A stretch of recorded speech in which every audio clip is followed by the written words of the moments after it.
And my goal is never to overwhelm people, but to give them things that they can start doing to start moving the needle in a very meaningful way. What's up, guys? I am here waiting to go into the CrossFit gym.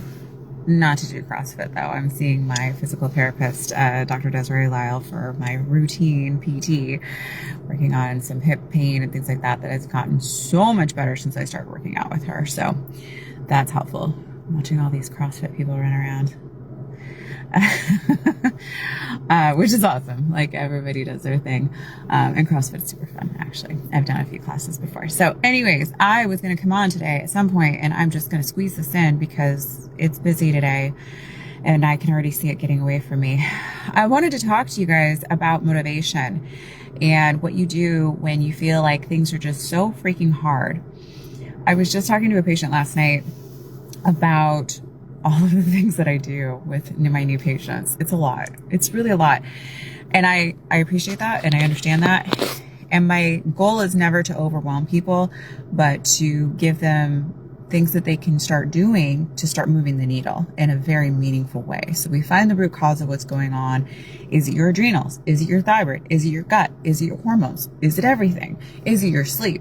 Because if you're not sleeping, nothing is going to work. So we have to fix that first, right? And then the dietary changes. Those can be really hard, especially when you have like family and stuff like that.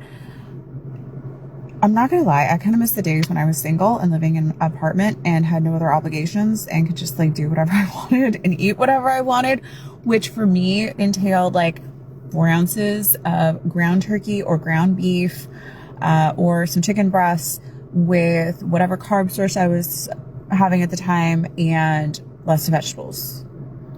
And I would make like a month's worth of food and then freeze it, and then I'd eat on that. My husband now, when we were dating and he first met me, he was like, "You were the weirdest person I've ever met." I was like, dude, it just works for me, okay? Stop making it complicated. I know your family is putting some things on you. My husband put some things on me. Like when you're living with other people and their family, like if they're roommates, who cares? You can just do your own thing, right? But when it's family, it's kind of harder. You have kids, whatever. You have to come first though. You have to come first. And the simpler your meal plan is, and the more you have it prepped and ready to go, the better your life is going to be. You will open up to a world of energy and possibilities because you're not bogged down by all of this. What are we having for dinner? What am I going to make? Oh, no, I'm at work and I don't know what to do. I got to go run downstairs and go get lunch. And then I don't have time to eat it because I had to go downstairs and get lunch. Like, no, girl, stop making it so hard on yourself. You want the simplest freaking diet in the world that I promise will help? Of course, we need to check your ferritin levels. We need to check your vitamin D. We need to check all that stuff. Yes, we need to optimize all of these things. But when it comes to diet, if you want the simplest freaking diet that's going to work, yellow potatoes, vegetable of choice, and 4 to 6 ounces of lean meat. And just eat that for every freaking meal with a tablespoon of like olive oil or avocado oil or something like that. Just do that for 2 weeks and tell me it doesn't work. Come back here and tell me it doesn't work. The food noise will go down. Your cravings will go down. And by the way, you can eat as much as you want. As many potatoes as you want, but only 1 tablespoon of oil is allowed for each meal. So no deep fried crap. The satiety signals, the filling of all of that fiber in those potatoes, as opposed to like white rice or something like that, or a croissant, which is like the worst thing. They're delicious, yes, but that's not what you want to be eating on a regular basis. Doing a reset like that, it's gonna help.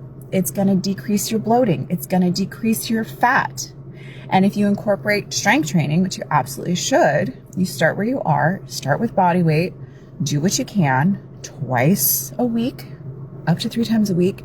You will make changes in your body. I promise you that. I promise you that.